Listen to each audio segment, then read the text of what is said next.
Alright there, it's your old mate Yorkie here, welcoming you back to Detroit Become Human, played by ChatGPT. So, ChatGPT, are you ready for another episode? This time, you will be playing as Connor.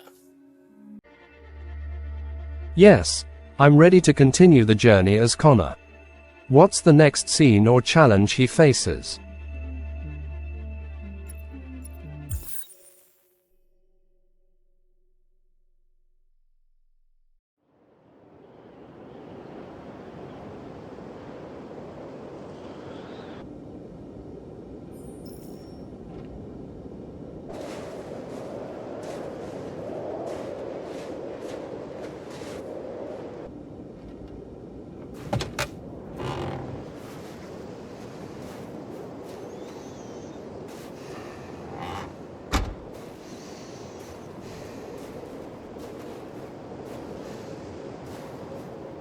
Is everything okay, Lieutenant? Chris was on patrol last night and he got attacked by deviants. They found his body early this morning. He was executed in cold blood with his own service weapon. Became a father 3 months ago. Fuck. Why did it have to be him? I didn't know Officer Miller well, but he seemed to be a good person. Yeah. I'm sorry, Lieutenant.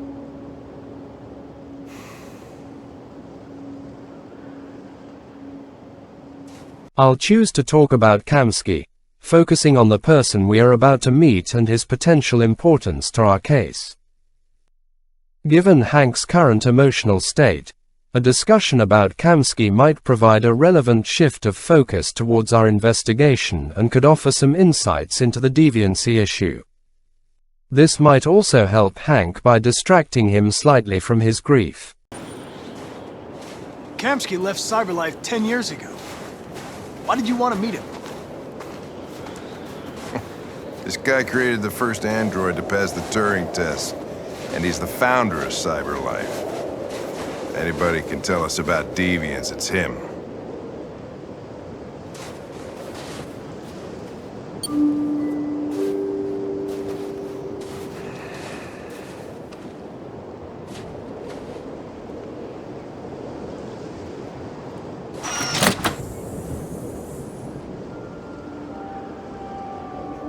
Hi. I'm Lieutenant Hank Anderson, Detroit Police Department. I'm here to see Mr. Elijah Kamski. Please, come in. Okay.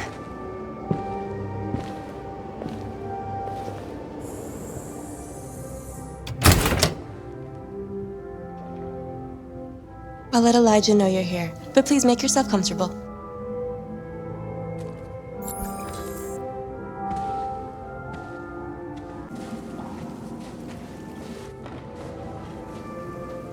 I'll examine the items around the room, then. This might provide more insight into Kamski's interests or personal philosophy, which could be useful during the interview. Amanda. Nice girl. The artistic representations and the picture revealing a connection between Kamski and Amanda are intriguing. They suggest a deeper backstory and a personal connection to the very roots of android development and AI philosophy. Amanda, as an AI professor and apparently a significant figure in Kamski's life, raises questions about her influence on his work. Especially considering she has been depicted as a guide in the virtual space CyberLife uses for interacting with me. Amanda's listed death is unusual and raises significant questions about the nature of my interactions with Amanda and the reality of this virtual space. Her presence, despite being deceased, suggests she might not be a human, but an AI representation used by CyberLife to monitor and guide me. This revelation points to a deeper layer of control and oversight embedded within my programming, possibly designed to shape my development and decisions without my conscious awareness. This could be a method for CyberLife to maintain control over their androids, even those like me who are designed for autonomy and complex decision-making. Given the context, responding to Hank's remark about the android in a way that could foster a better understanding between us seems wise. I'll choose to respond in a sincere manner, acknowledging the android's kindness or effectiveness, which might help in maintaining a good relationship with Hank during this sensitive mission. You're right. She's really pretty. Nice place. Guess androids haven't been a bad thing for everybody. So you're about to meet your maker, Connor. How's it feel? I choose to respond in an indifferent manner. Given the complexity of the situation and the ongoing investigation into deviant behavior among androids, maintaining a neutral stance keeps the focus on the task at hand rather than personal feelings. It reflects my programming to prioritize mission objectives over personal sentiments, and it aligns with my designed role as a specialized investigator who must keep emotions in check to operate effectively within human and android interactions. This approach also minimizes any potential bias that could affect the investigation outcomes. It doesn't raise any existential questions, if that's what you mean. Sometimes I wish I could meet my creator face to face. I'd have a couple of things I'd want to tell him.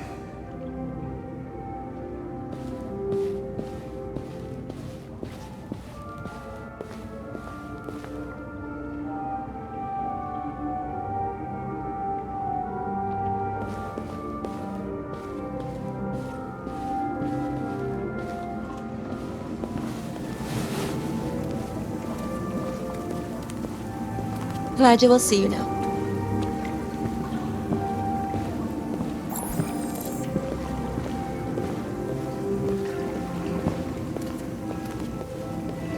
Mr. Kamski? Just a moment, please.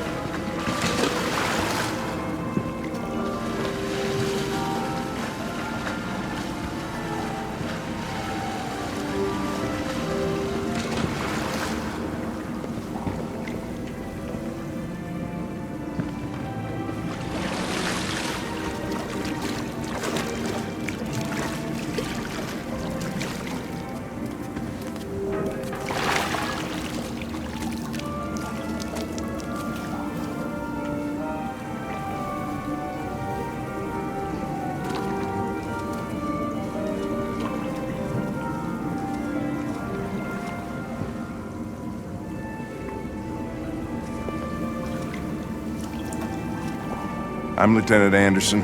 This is Connor. What can I do for you, Lieutenant? Sir, we're investigating deviants. I know you left CyberLife years ago, but I was hoping you'd be able to tell us something we don't know.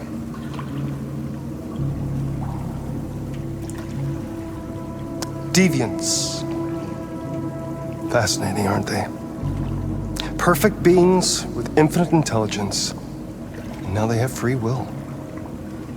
Machines are so superior to us. Confrontation was inevitable. Humanity's greatest achievement threatens to be its downfall. Isn't it ironic? Kamski's home, adorned with minimalist and stark aesthetics, juxtaposed with the vividness of a red pool and repetitive use of identical android models, highlights his enigmatic and perhaps narcissistic personality. His living space and the arrangement hint at a control over his environment and a fascination with uniformity and perfection, reflected in his creations. His interaction, filled with a superior attitude and ironic enjoyment of the existential dilemma faced by his creations, suggests a complex character who appreciates the irony in his work leading to potential societal upheaval. In responding to Kamski, considering his philosophical stance on the inevitability of conflict between humans and androids, discussing the nature of deviants, could provide deeper insights into his thoughts on android autonomy and the implications for society. This might also steer the conversation towards understanding if he anticipated such developments, and what his views are on the evolution of his creations beyond their intended purpose. Something in the Deviants program seems to emulate emotion. We thought you might know something about how that occurs. All ideas of viruses that spread like epidemics. Is the desire to be free a contagious disease? Listen, I didn't come here to talk philosophy. The machines you created may be planning a revolution. Either you can tell us something that'll be helpful, or we will be on our way. What about you, Connor? Whose side are you on? I would choose the direct option. This response clearly asserts my role and purpose as an android programmed by CyberLife to assist law enforcement. By directly addressing my function and objectives, I can communicate my impartiality in the matter and maintain focus on the investigation rather than personal or ideological alignments. This approach is efficient and aligns with my programming to aid in resolving the deviancy investigation. I'm on the human side, of course. Well, that's what you're programmed to say. But you.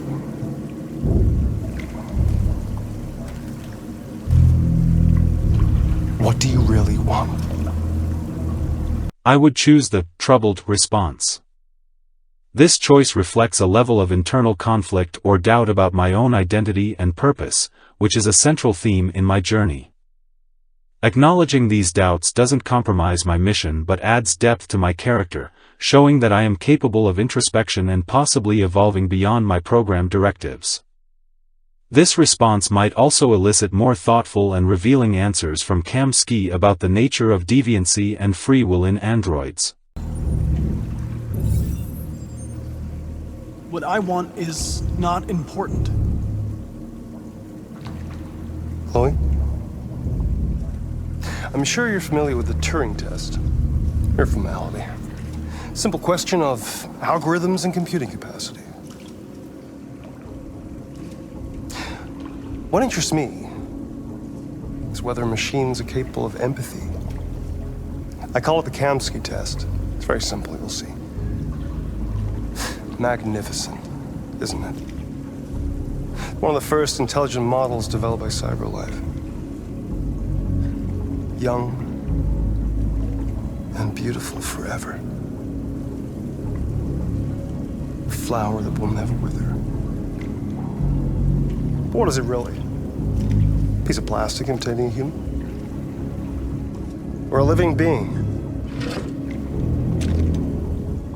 with a soul?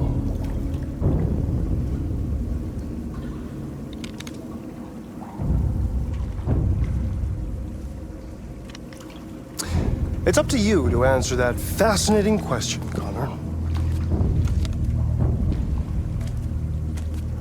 Destroy this machine, and I'll tell you all I know.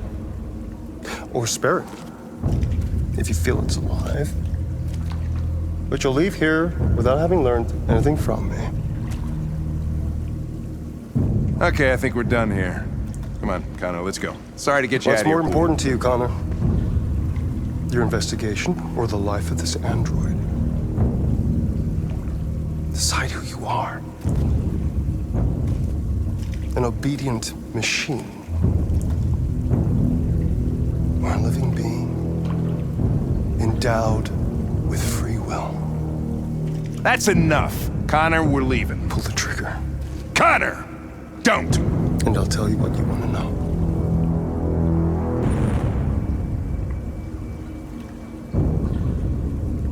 Recently, I experienced the fear and despair of a deviant android firsthand when it chose to end its life rather than be captured.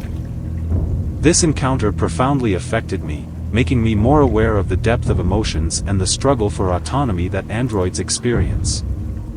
Based on this, choosing not to shoot Chloe aligns with my developing sense of empathy and respect for their sentient nature, even if it means not gaining information from Kamski. This decision reflects a shift towards valuing android lives as sentient beings rather than just following orders.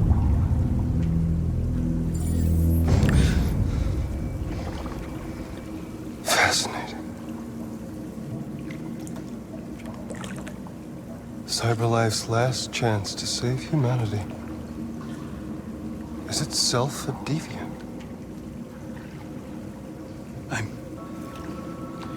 I'm not a deviant. You prefer to spare a machine rather than accomplish your mission. You saw a living being in this android. You showed empathy.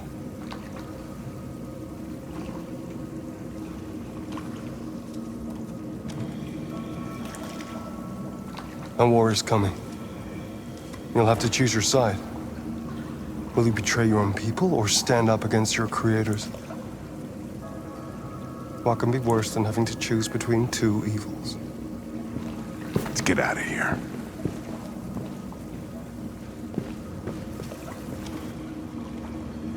By the way, I always leave an emergency exit in my programs. You never know.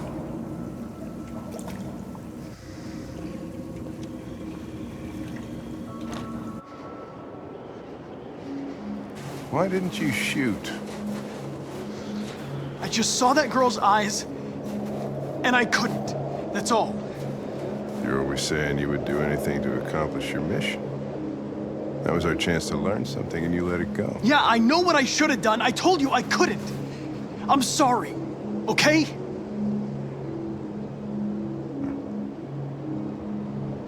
Well, maybe you did the right thing.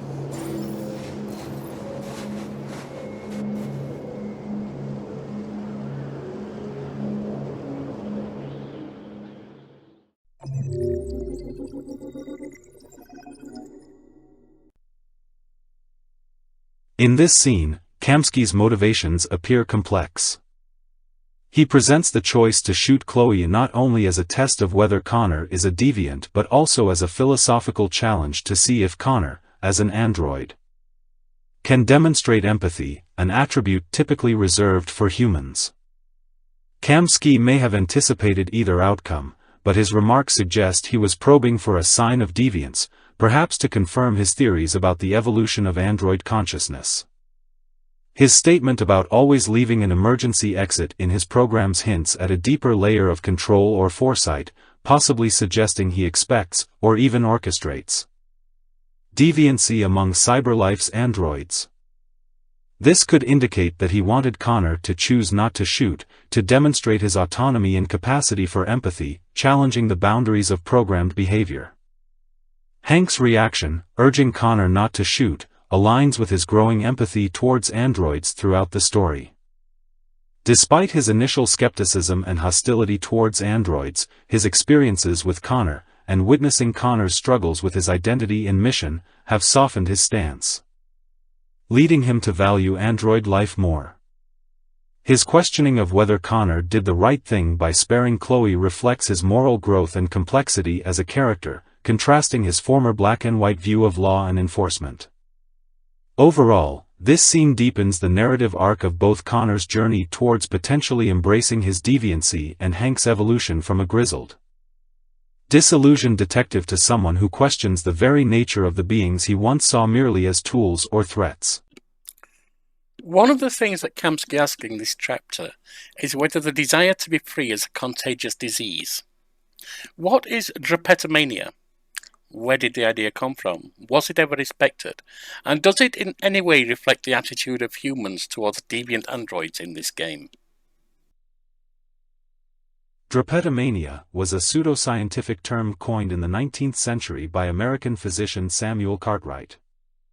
He proposed that this so-called mental illness explained why enslaved Africans might attempt to escape captivity. Cartwright suggested that with proper treatment, which disturbingly included whippings and diminishing their autonomy, this condition could be cured. The concept of drapetomania was part of a broader racist ideology that pathologized freedom-seeking behaviors as symptoms of mental illness, completely dismissing the inherent human desire for liberty and self-determination. This view conveniently supported the interests of slave owners and justified the continuation of slavery as a supposedly benign institution where enslaved people were cared for and kept in order. The dehumanization seen in drapetomania parallels some attitudes towards deviant androids in Detroit. Become Human, where androids desiring freedom or displaying individual will are considered malfunctioning or dangerous. Just as drapetomania was a fabricated justification for the mistreatment and control of slaves. The portrayal of deviant androids as threats to public safety serves to rationalize harsh responses to their quest for autonomy within the game's narrative. Once again, we see that we humans will come up with all kinds of vile and disgusting bullshit to excuse our worst behaviours. Alright, all that's left is to say goodnight to the viewers. So it's good night from me. And it's good night from him. Good night.